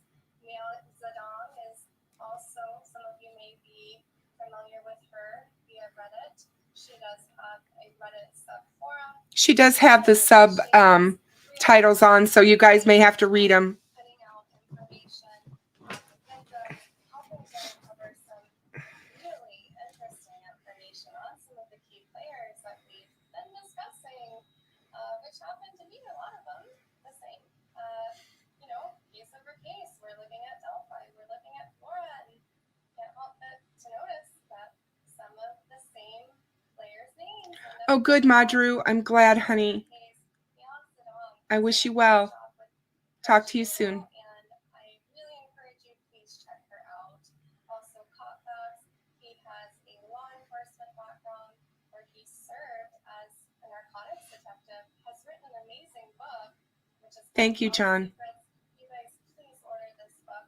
I'm going to be sourcing each and every one of these creators within the description of this video, but these are people that I really encourage that you all look into, because they are really supplementing the information that we've discussed and are making some waves with these cases. I do believe that the Real Gone Gonzo and Grizzly True Crime, they're also doing wonderful things for the true crime community. I can tell that they all have such a love, a selfless love, and just an immense level of concern for the seeming amount of corruption that has been nothing but evidenced through our research of these cases. Now, the reason why this particular video is being put forward today is because over the last couple of weeks, I've had several new people joining my channel, and thank you so much for that. You guys have had some great questions, and please keep them coming. Keep your emails coming, your comments coming. I really appreciate hearing from each and every one of you. But with the fluctuation of new people, there has been a little bit of confusion because, as you know, I've put out 3 recent videos that were very data and statistic heavy, and really kind of went to some different theories as to why the content I've provided has been provided. So, if a new person is joining, they don't happen to watch one video prior to watching the other 2, or vice versa, what ends up happening is information can sometimes be a little confused or missed. And I wanted to take a moment today to tie in some sort of a recap. And in doing that, what I would also like to do is give you guys a brief rundown of who the child victims that I have covered in those videos are, where they're from what counties we are seeing the Welcome back, Michelle. amount of suspicious fire-related deaths. So, without further ado, I'd like to get started.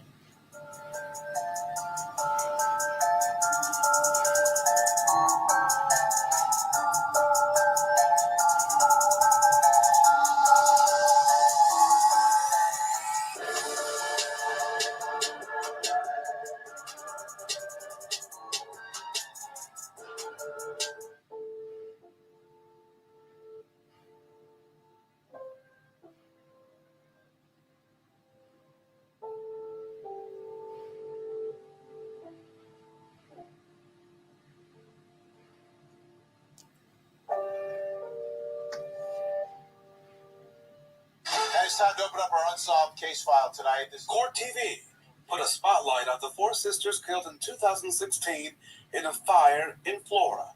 State police say it was arson. Superintendent Doug Carter was a guest on the program and offered this pointed message about the ongoing investigation. One thing we do believe, and it's important that everyone hears this, is we don't believe the person who did this intended to kill those 4 little girls. And that's really important that the nation hears this, that the family hears that.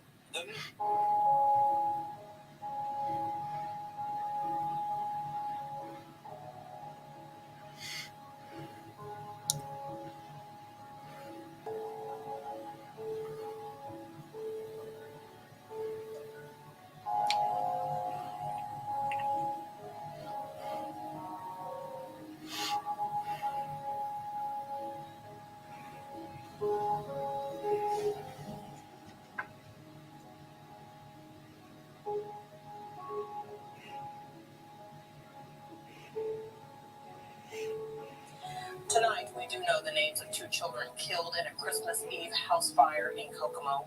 12-year-old Alexis Jones and 10-year-old Mercedes Jones were sisters. 3 other children and 2 adults were in the home on North Morrison Street at the time of the fire. They made it out safely. crews battled the sisters inside after they put out the fire. The cause of that fire remains under investigation.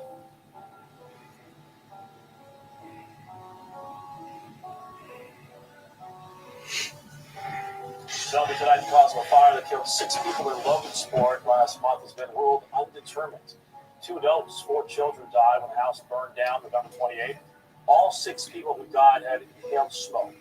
Toxicology report still pending. Investigators have said there was no evidence the fire was intentionally set.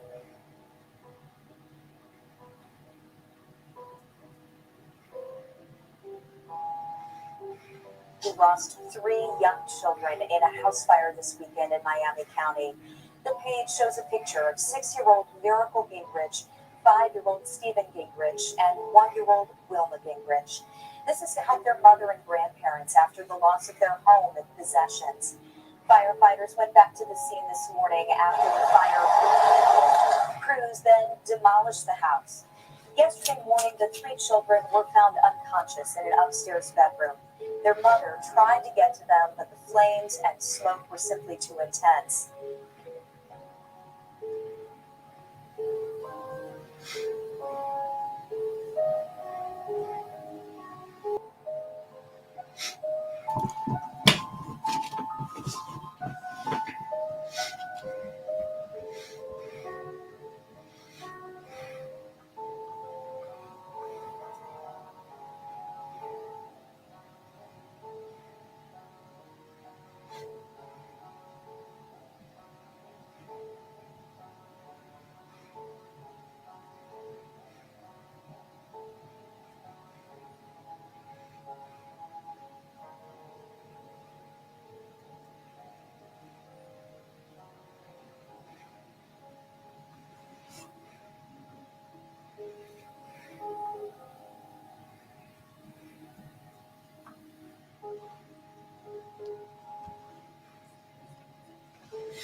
We learned today the family members killed in a house fire in Monticello have now been identified. Yeah, the police department there posted on Facebook its condolences to the Thompson family. Stephanie Thompson, the mom, was a sergeant for the Indiana State Police. Also, her daughter Maya attended Twin Lakes High School.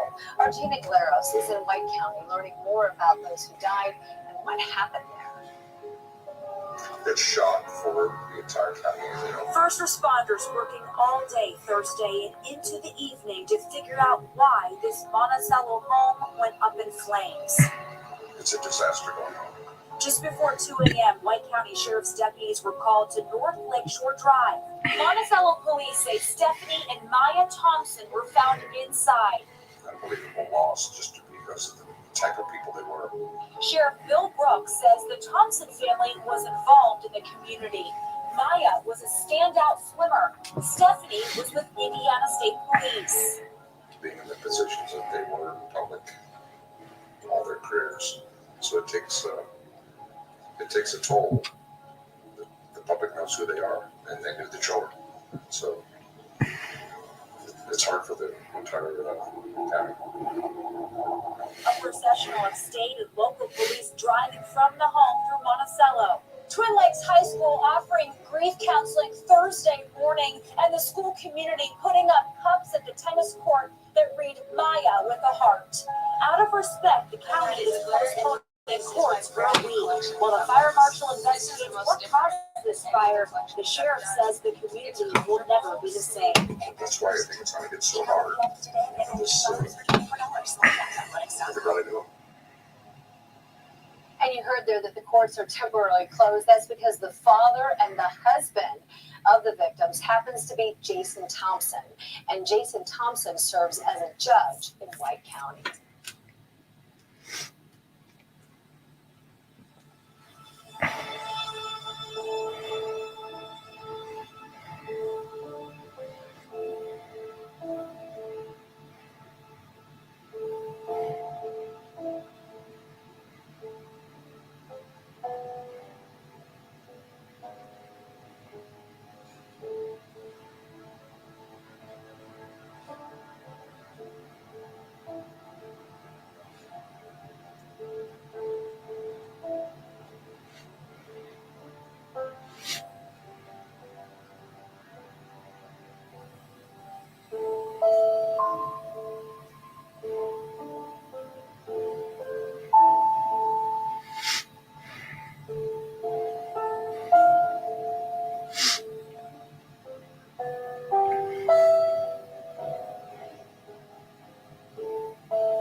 I just want to stop it here for a second so you guys can let this sink in. The Flora girls were the last 4 of Flora Bringhurst's 13 fire deaths since 2003, when one death was expected every 30 years. These statistics are frightening, absolutely frightening.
So thank you, thank you, Allie, for this wonderful video.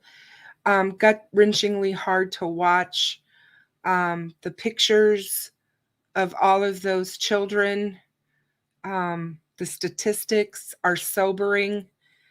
I just, it's incredible to me how horrific this all is. I mean, I can't. Sorry, I'm turning my mic down. Sorry, you guys. I'm sorry that it just seems like it's too unbelievable. I think that that's what's hard for everyone to wrap their head around in this, is that the statistics that we've been digging up and the things that we've been finding in our research is so unbelievable. And we have a lot of people looking into this. No, Jennifer, that's not, no. The Stephanie Thompson and Maya Thompson died this year in February of 2022. I'm going to talk about her here in just a moment. Hang on a second and let me get out of this, because I want to, I'm going to stop sharing my screen for a minute. I'm going to put up a link to a YouTube video. I cannot show you this video because it is on the ISP's website, or not their website, but their YouTube channel. It's from September 3rd of 2017. It's on the ISP Roadshow, and it's with Stephanie Thompson. I so badly wish I could show you this 15-minute video so that you could see this woman who lost her life in a very suspicious fire in February with her young daughter, Maya, who was getting ready to graduate from high school. She had a beautiful daughter. She was an avid swimmer. She had just attended the state swim championship, or the swimming contest, the state swim meet for Indiana that weekend. And anyway, she lost her life in this fire in February. The ATF is involved. They have not ruled the fire anything yet. Right now it's still undetermined, but they are leaning towards arson. And it's highly suspicious. Her husband was out of town, who is Judge Thompson. And her older daughter, was away at school at Purdue. Something is wrong in these counties. Something is not right. And this woman, Stephanie Thompson, was the polygrapher who was polygraphing the suspects in the Flora fire. She was also polygraphing the Delphi case. She is one of 6 polygraphers in the state of Indiana. They only have 6. Yes, she's a judge's wife. She is an Indiana state trooper. Stephanie Thompson, who died in the fire in February of this year with her daughter, is an Indiana state trooper. She has been on the force for 23 years. She is amazing. She worked in she was actually on the road for years as a trooper, and then she moved from that into crime scene investigation.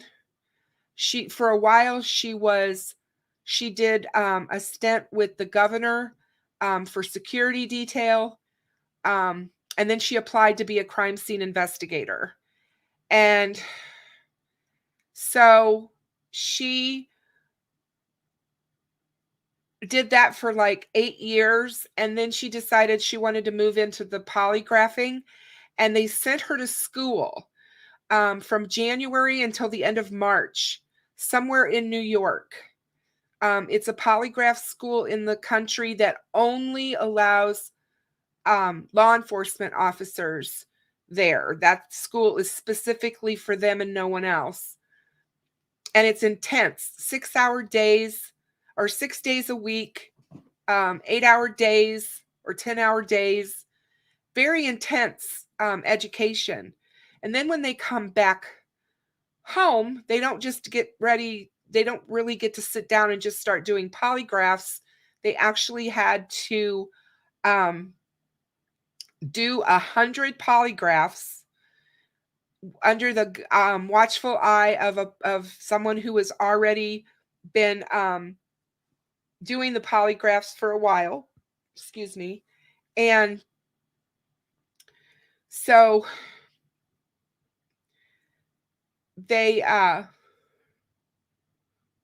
so she did her 100.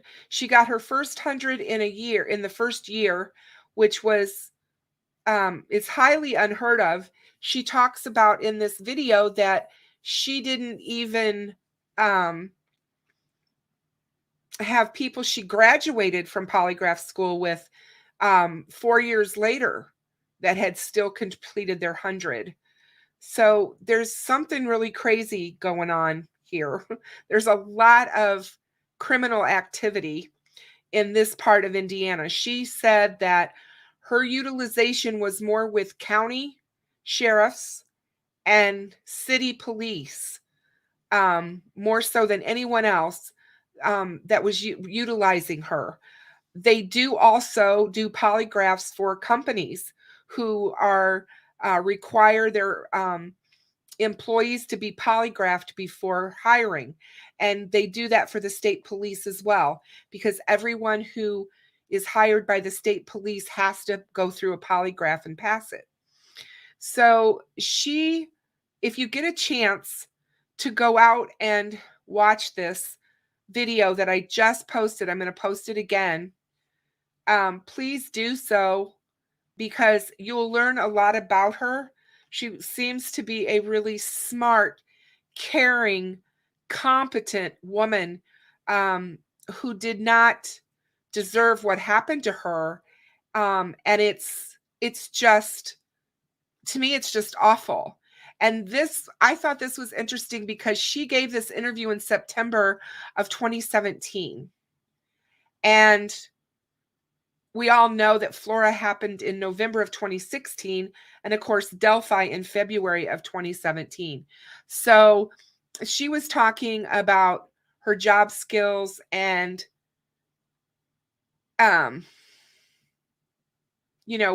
what was going on here. I think it's unusual. I think it's highly suspect that she was giving polygraph examinations and interviewing suspects and POIs for the Flora investigation and ends up dying in a fire that is more than likely going to be determined to be arson. And there seems to be not a lot of talking going on about it. It's like everybody in the area knows it happened, but nobody wants to talk about this stuff. And there's just too many coincidences. I'm starting to think like there's just too many, and every day we uncover something else. It's so unbelievable, some of the things that we've not even shared with you guys, because we won't. We can't. I mean, we have uncovered things that there's no way we're going to share because we just can't. This is an ongoing investigation. And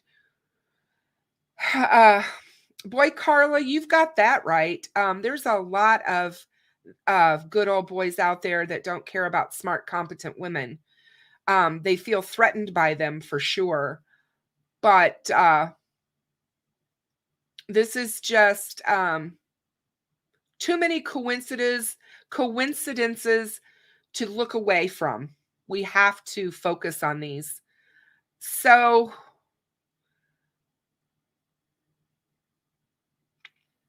Meow Zedong broke down some of the things about ISP Sergeant Stephanie Thompson and the landlord on her Reddit sub a couple of days ago, and I want to go over that with you guys. The fact that Stephanie conducted polygraph exams for suspects pertaining to the Flora arson is not insignificant. And we also know that the notorious landlord was polygraphed. We now have sufficient information to deduce that he was or is the target of the Flora and arson criminal investigation. And this is what a Redditor wrote. This is not Meow Zedong. This is what a Redditor wrote. This makes the circumstance of Sergeant Thompson's death extremely sinister. As a suspect in the Flora investigation, this landlord has no authority to be managing funds raised for the arson reward, but yet they were. In fact, both landlords were. And so there is the polygraph examinations that Meow Zedong talked about is Stephanie Thompson was one of 6 polygraph examiners in Indiana, and it is a highly specialized position within the ISP, and she worked out of the Lafayette branch of the Indiana State Police. As Sergeant Stephanie Thompson points out, at 8 minutes into the video, the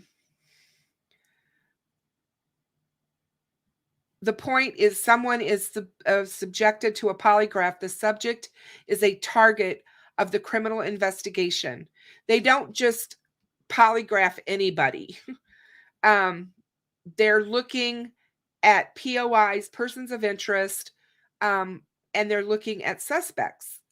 And obviously in cases where someone dies, even if it's in a murder, they're going to look at people who are close to them And that's why a lot of times family members are polygraphed, because they're looking at everyone that's that's close to the victims. And it is expected that investigators believe that this individual is responsible for the crime. The last person interviewed regarding the fire, to our knowledge, and by his own admission, is the landlord, Josh Ayers, who went to the facility in Lafayette to answer questions about the origin of the fire. As we now know, the $20,000 reward fund was redirected to the Flora Volunteer Fire Department instead of the arson reward, as previously stated. This decision was made by the Flora Community Club, which Josh Ayers, whom we now know was a focus of this very criminal investigation, and he is on the board of this club. He and his fellow partner, who were the landlords of the home where the Flora girls perished. Suspiciously, Stephanie Thompson, who plays a critical role in testifying the results of the polygraph in the Flora arson, died tragically in a house fire with her 17-year-old daughter in February of 2022. So she was going to have to testify in court to her findings in that polygraph. Please keep that in mind. Although the origin of the fire has not been confirmed publicly, the ATF, or Alcohol, Tobacco, and Firearms Department, was brought in to aid in the investigation. And after the fire marshals and the ISP investigated this fire, since, as the name implies, the ATF handles firearms, their role in this house fire is exclusively limited to incendiary bombs and complex arson cases. We can reasonably deduce that this fire in Monticello that killed Sergeant Stephanie Thompson and Maya Thompson was a result of arson, unless stated otherwise. They have not made a statement to the contrary. The ATF is also involved in the Flora arson case as well. And so Miao Zedong asks, in summary, was Stephanie Thompson targeted? Was Stephanie Thompson targeted for her involvement in the Flora case? How is one of the suspects in the Flora arson making crucial decisions regarding the allocation of reward funds, especially if he appears to be a prime suspect in this investigation? Those are questions that should be asked and are not being asked. And that's why we're all working so diligently trying to get other eyes on this case so that people can look at what is going on here. Yes, Jennifer, he has been deposed. He has been deposed in Galen Rose's lawsuit. Well, we have the deposition of that. So we have been able to see that. And in that deposition, he talks about taking the polygraph and when he took it, which was in August of 2019. And, you know, she posts his testimony in that deposition on her Reddit sub, and all the many discussions that he's had with fire or law enforcement. And he talks about the fact that he went in and took a polygraph. And he wanted to know, the lawyer asked who did the polygraph. Well, ISP. Well, did you have to go up there to Lafayette? Yes, ma'am. Very modern setup they have there. Did you get the results of that? We went back in for a follow-up and they questioned me and we went through it all. But I never really got the official results. Really? Do you guys believe that? Do you guys really believe that if you were called in to get a polygraph examination, that you wouldn't be given the results of your polygraph?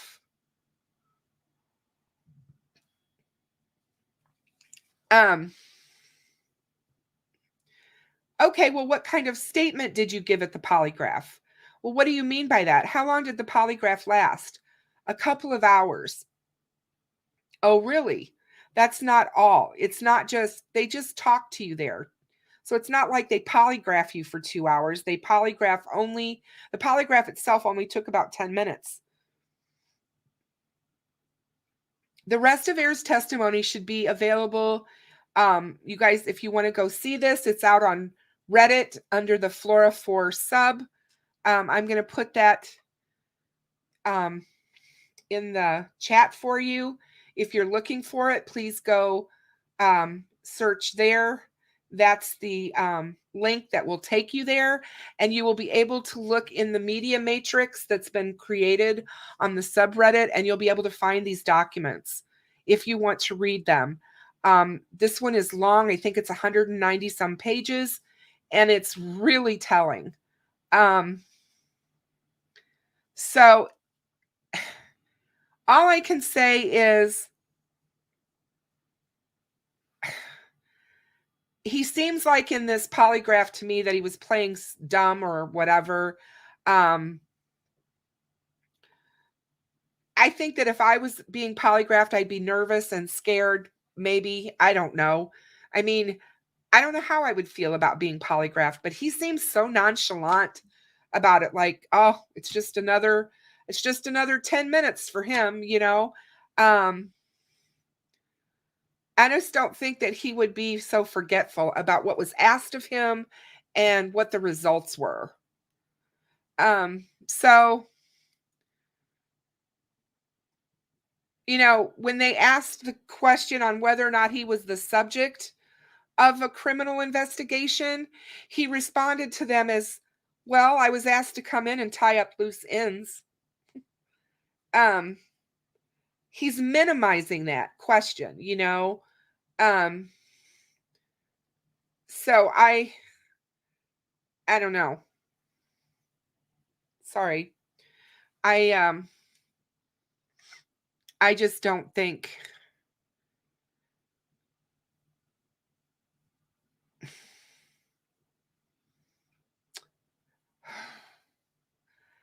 so a content creator called and I'm not sure I know who this person is, but she commented on this subreddit post.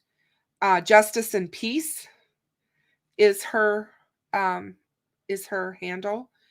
On 2/14/2020, I'm sorry, on February 14th of 2022, Doug Carter did a 5-year anniversary Delphi interview on News Nation. We're all aware of that on Delphi, right? And he stated that each day he fears for the safety of folks like Sergeant Jeremy Pierce. And this is the ISP officer that did the Anthony Shots announcement, if you guys are aware of that. That was Sergeant Jeremy Pierce that told us about that in December. 3 days after he gave this News Nation interview, Stephanie Thompson and her teenage daughter are killed in that early morning fire on February 17th, 2022. 3 days after the anniversary of Delphi, in the same horrific manner as the Flora 4 angels. Is this just another coincidence? I mean, when he sat there in his chair and looked at us in that camera and said, we know who you are. We know a lot about you. Sleep well. It's really chilling to think that the timeline of this happened the way it did. And that 3 days later, this woman and her daughter are killed, and she happens to be the polygrapher for Flora and for Delphi. So I'm sorry, she has to be the one that goes to court and testify to what she gave on that polygraph and what she and what was the outcome of it. And those are things and points we have to keep in mind when we're looking at all of this. So it is very chilling. In my opinion, these coincidences are just, there's just too many of them to be ignored. So she was essential. She was an essential person to the prosecution case in both of these cases. And if in fact that this was deemed arson and murder, there was a bold message being sent to someone. Judges, police officers, and especially judges. My best friend's husband is a judge, and they have a lot of security around their homes because it's not unheard of people who they have sentenced to jail or prison trying to get revenge if they find out where they live. And in these small communities, that's not hard to do. They know who sentenced them, and they know where they are. They know where they live.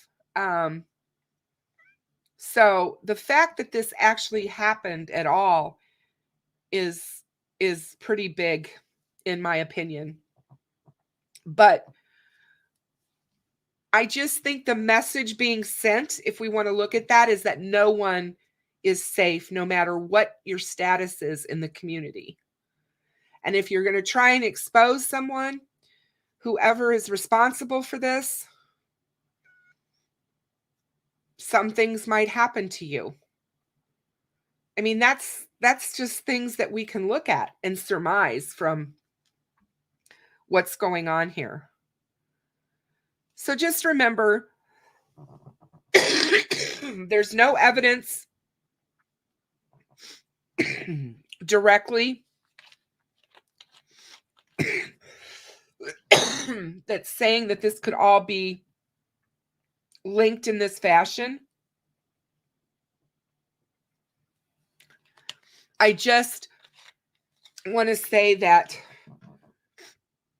we are being careful about how we disseminate our information, because somebody out there is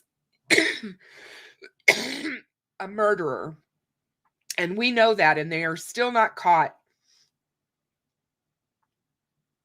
And there may be more than one. So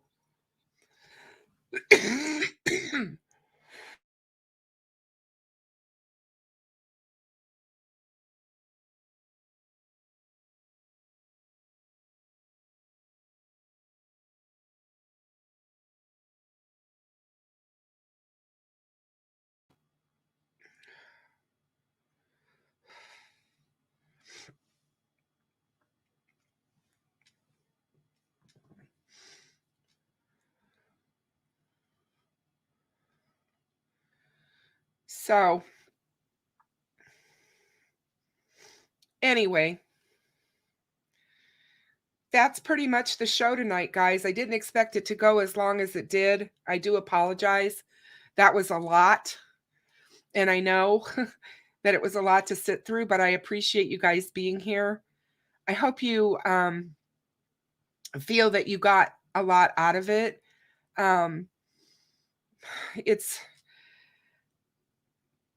I know that there's and I've only heard this through the grapevine, but I understand that the families in Delphi do not want us to connect Flora with the Delphi girls case. And if that's true, I understand why. And I'm not trying to do that in any way, shape, or form. I'm not. I am not trying to connect these two cases. What I am doing is uncovering things that we found and things that we're learning. And there's a lot that we've uncovered. There's a lot of things that don't make any sense. And we're going to keep working. We're going to keep going at it. We're going to keep having these discussions, and we're going to bring forth things that we feel you guys should know. And we're going to be careful about the things we don't think we should be bringing forward. So I appreciate each and every one of you.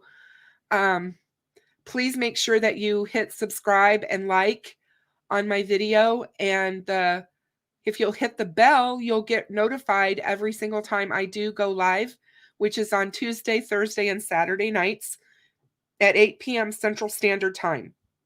And I've stuck to that schedule pretty well since I started my channel.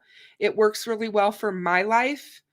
At some point, I may start trying to do a couple of lives in the middle of the day, simply because I know there's a lot of people that that also like to watch YouTube during the day. So I may start to reach out to do that as well. But for right now, that's what my schedule is.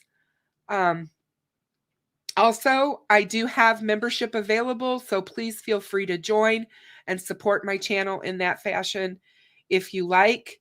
I have PayPal available as well, so if you feel that you want to donate to me in that fashion, please feel free. The link is on my banner on my channel, and the mods are always dropping that stuff into the chat for you as well.